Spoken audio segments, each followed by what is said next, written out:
He mopped the floors for 30 years, until the day he walked into the boardroom, dropped a document on the table, and revealed he owned the company. You won't believe what happens next.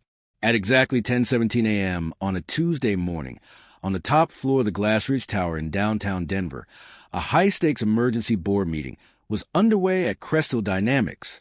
No one in that sleek, high-rise conference room, with its gleaming with floors and glass walls reflecting the city skyline, expected a silver-haired man in a faded blue janitor's uniform and dust-caked shoes to step through the door as though he belonged there.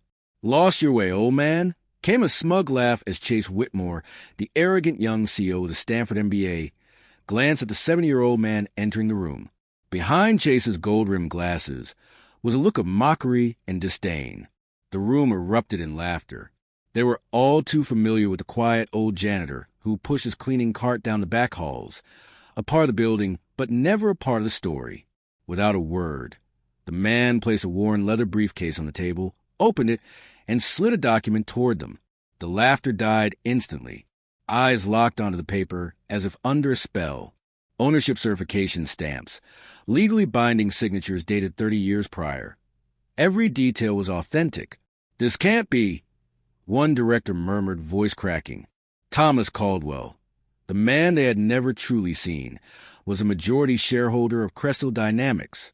For 35 years, he had worked in silence, watching everything unfold from the shadows with eyes that had witnessed too much injustice. As he looked around the table, his gaze was calm yet unyielding. No longer the gaze of a janitor. It was the gaze of an owner, a man who had held his silence to protect his principles until a moment came when silence could no longer stand. That moment had come today, when Thomas Caldwell walked out of the boardroom, leaving behind stunned executives and a document that shattered their illusion. No one spoke. Only the ticking of the clock echoed, heavy with the weight of something collapsing.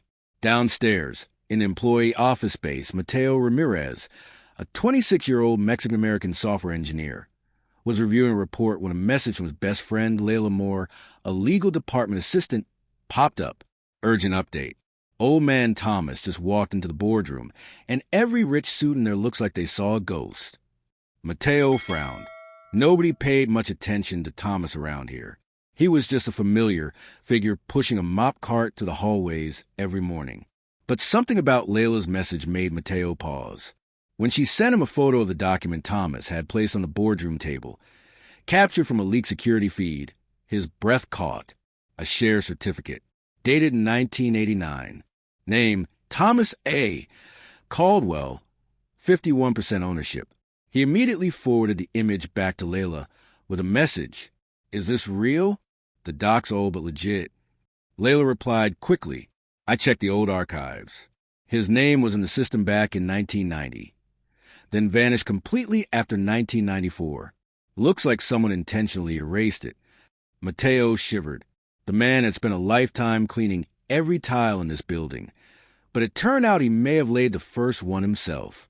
In that moment, Matteo stood up, a storm brewing in his chest. Equal parts shame and admiration. This wasn't just some old man demanding power. This was deliberate burial, a theft, a manipulation. "We were wrong," Matteo whispered, the words thick with realization. He stared down the long hallway where Mr. Thomas would usually appear each morning, quiet, nearly invisible. For the first time, he truly saw him not as a gatekeeper, but as a man who had waited his whole life to open the door to the truth. His name was Thomas Caldwell. For over 3 decades, that name had never been spoken in any strategic meeting, nor engraved on the honor board in the Cresthill Dynamics headquarters. Instead, he had been called other names.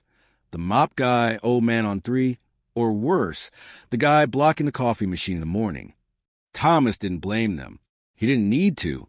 He had learned long ago how to fold up his pride, tuck it into the pocket of his work uniform, and smile as people passed by without ever meeting his eyes.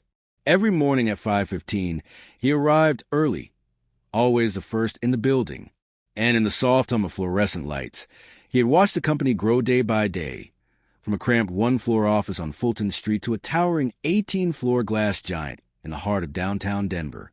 While Chase Whitmore, the second-generation CEO, used his Harvard scholarship and prestigious last name to stand at podiums.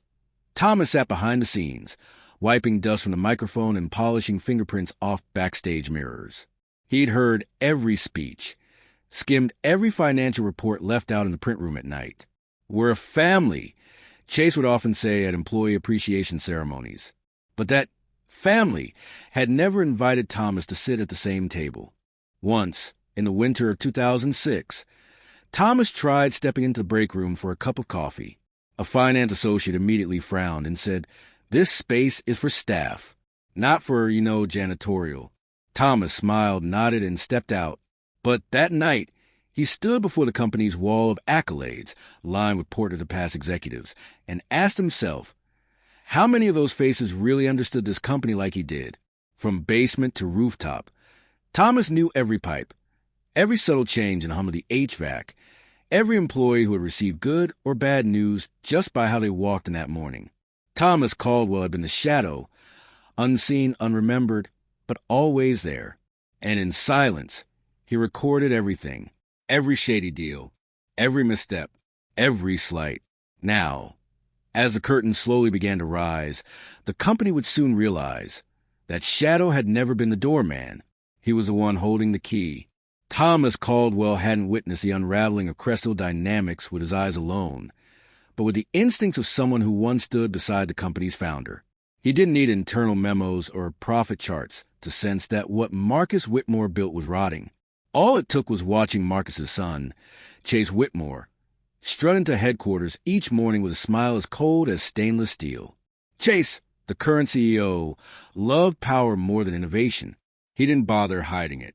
Once, while Thomas was passing by the VIP lounge, he overheard Chase sneering to an investor. "I'm not running an idea farm. This is a money printer, and I'm the one pulling the lever." The spirit of innovation, once the proud core Cresthill dynamics, was now strangled by sterile emails and rush meetings focused solely on ROI and headcount cuts. The R&D department, which had once birthed breakthroughs in digital engineering, had become a hollow shell of its former self. One day, while cleaning the glass panels along the 19th floor corridor, Thomas overheard a hushed conversation between two mid-level managers outside a meeting room. Heard they're cutting 200 people next quarter. That's just the start. Chase wants more, as long as it doesn't touch his leadership circle. What about the pension fund? Don't ask. Word in accounting is it's been shifted some shady investment account in the Caymans. Thomas tightened the cloth in his hand. He had heard, he had seen, he had remembered. For months, he documented every change, every small piece in a growing puzzle. And as each piece revealed itself, he began to understand. Chase wasn't just an incompetent leader. He was a systemic parasite, hollowing out the company from within under the shadow of his father's legacy. But what Chase didn't know was this. The frail old man pushing a mop cart wasn't just cleaning up messes. He was preparing to sweep the filth of power out of the executive chair. On a Tuesday morning, precisely at 10 a.m., just as Chase Whitmore entered the 22nd floor boardroom for a routine leadership meeting, the door opened again. All eyes turned. And this time, it wasn't an assistant or a lawyer walking in. It was Thomas Caldwell, dressed in a worn but neatly pressed navy blue suit, carrying an aged leather briefcase dulled by decades. He was no longer the hunched janitor pushing a mop down the hallway each morning. No longer old Caldwell from downstairs. Today, he entered the room as if it had always been his. "Thomas, what are you doing here?" Chase's voice rang out, half mocking, half unsure. Thomas didn't answer immediately. He placed the briefcase on the table, opened it, and pulled out a thick folder, sliding it toward the board members. "This is my certificate of ownership, representing 51% of Cresthill Dynamics, signed by Marcus Whitmore in 1989, and registered with the Denver Stock Exchange. And this," he added, pulling out a handwritten letter, "is a private agreement between me and Marcus, the man I built this company with from the first brick." The room fell into a hush. Chase shot to his feet. This is a forgery. The board's not about to fall for some sentimental stunt from a janitor. A quiet tap on the table echoed beside him. Lena Vargas, Crestill's veteran chief financial officer, with more than 30 years at the company, leaned forward, eyes locked on the document, then turned slowly toward Chase. "That signature is real," she said, her voice cold as ice. "I witnessed Marcus sign it when this company was first born. I remember because he told me himself. Thomas is the soul of this place." Chase looked around, noticing a few slow nods. The expressions of those who had long remained silent were beginning to shift. Thomas turned to Chase, gaze unwavering. "I've stayed silent long enough. But when you started stripping away not just money, but the dignity of the people who work here, that silence became a sin. This was no longer a battle over shares. It was a battle for truth, and who had the courage to defend it? The board meeting ended in tension. Chase Whitmore left the room with a face of stone. But instead of retreating, he struck back. Within 48 hours, major financial news outlets were running headlines. Janitor claims majority stake in Cresthill Dynamics. The articles, laced with skepticism, were pushed by Chase's PR machine to sow doubt among investors. At the same time, a group of sharply dressed attorneys arrived at the company headquarters, demanding a review of the legitimacy of the documents Thomas had presented. On social media, anonymous accounts began to spread smears. Caldwell was once sued for document forgery. He's manipulating the media, playing the age card. Everything was orchestrated, an attack on his credibility. But Thomas was no longer alone. Lena Vargas quietly worked with an independent legal team, hiring a third-party audit firm to verify every document.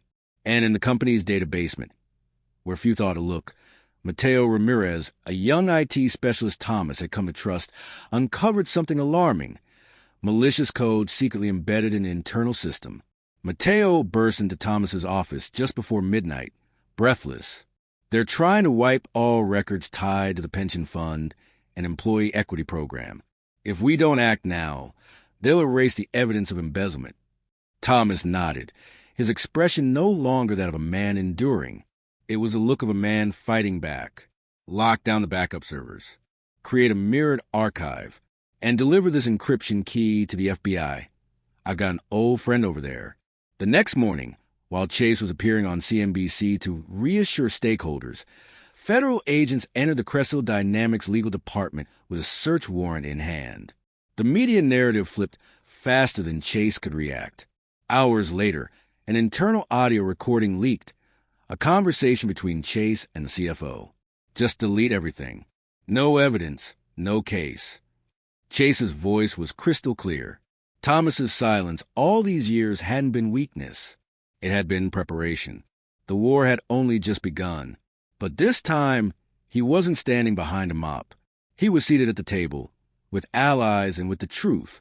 That morning, less than 24 hours after the leaked recording, 3 black FBI SUVs pulled up in front of the glass and steel headquarters of Cresthill Dynamics. Before security guards could ask a question, federal agents were already flashing warrants. They entered like a storm through an office space once known for its clinical calm, now shaken to its core. Thomas Caldwell stood inside what used to be Marcus Whitmore's office, looking out the window overlooking the main lobby. Downstairs, Chase had just stepped out of the elevator, his suit still impeccably pressed, an espresso in hand, as if he still ruled the world. But the smile on his face vanished the moment he saw the agents approaching. "Mr. Chase Whitmore?" one of them asked. Chase raised an eyebrow. "What is this about?" "You're under federal arrest on charges of embezzlement, destruction of corporate data, financial fraud, and obstruction of a federal investigation." While Chase was still reeling, Frank Brooks, the CFO and Chase's closest ally, was cuffed on the 3rd floor, caught while trying to wipe files from the backup server. Matteo had locked the system the night before. Every shred of evidence had already been backed up, categorized, and forwarded to the agents. The building seemed to hold its breath as once powerful figures were escorted down the halls in handcuffs, camera flashes bursting like lightning. Employees gathered behind the ground floor's glass wall, some filming, others just standing silently, eyes wide with shock and satisfaction. Thomas was the last to walk out, saying nothing, just nodding respectfully at the agents. When his eyes met Chase's, there was only calm, not triumph, but justice finally speaking on his behalf. The news swept across Denver in hours. Financial channels ran the headline on loop. FBI arrests Cresthill Dynamics CEO, accused of embezzling millions from employee pension fund. And in a quiet corner of the building, where Thomas once mopped floors night after night, the janitorial staff sat huddled together, watching the footage on a phone screen. A young woman whispered, "Can you believe it? The man who used to push the mop just cleaned out the whole corrupt system." Thomas said nothing. He just smiled. Just 3 weeks after Chase Whitmore's arrest, Cresthill Dynamics felt like an entirely different company. Not because of a new logo or updated slogan, but because of the spirit that flowed through its halls, its meeting rooms, and especially the eyes of its employees.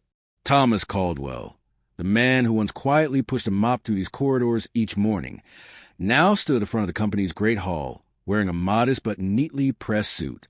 Behind him, a massive screen displayed the words, "Cresthill Reimagined, just beginning." "There will be no layoffs," Thomas said, his voice low and steady, echoing through every row of seats. "No one here will pay the price for the sins of those who betrayed our trust."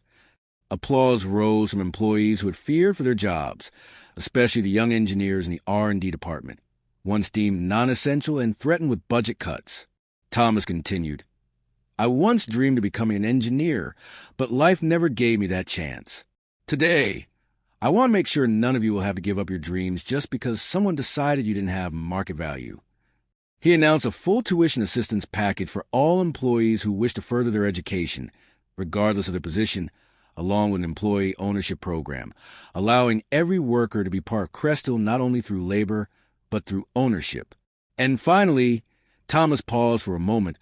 "I want to speak about the people everyone sees, but few truly notice, the janitorial and maintenance teams." He turned his gaze to the back of the hall, where a group of staff in light gray uniforms sat quietly. "Starting next month, your wages will be increased by 20%, in recognition of the effort, responsibility, and resilience you've brought to this place for so many years." The entire auditorium rose in applause. A few wiped away tears. Jonathan, the head of the janitorial team, only nodded, lips pressed tight, as if holding back emotion. Thomas smiled gently, not out of triumph, but because at last he could begin to rebuild from the most solid foundation of all, human dignity. 2 months after the announcement of the company-wide reform, Thomas Caldwell entered the federal courthouse in Denver, no longer the nameless janitor he once was, but the lead plaintiff in a historic lawsuit, Caldwell versus Whitmore et al.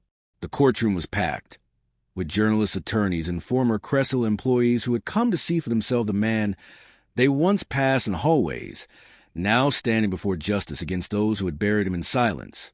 Chase Whitmore sat on the other side, his face cold and unreadable, no longer the smug, self-assured man who once ruled a tech empire.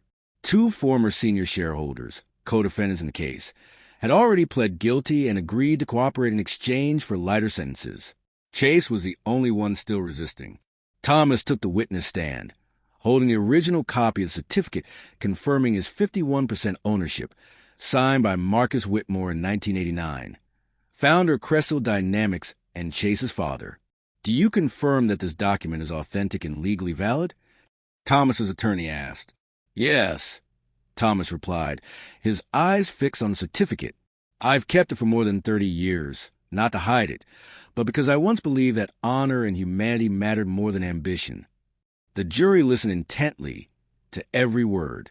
After 3 days of trial and nearly 6 hours of deliberation, the court found Chase Whitmore guilty of embezzlement, shareholder fraud, destruction of property, and violation of corporate ownership rights. He was sentenced to 12 years in federal prison, stripped of all management authority and shares, and ordered to pay $20 million in damages and restitution to Thomas Caldwell. As the judge read the final verdict, every eye in the courtroom turned toward Thomas, the 70-year-old man standing tall in the center of the room, his hands slightly trembling, but his gaze unwavering.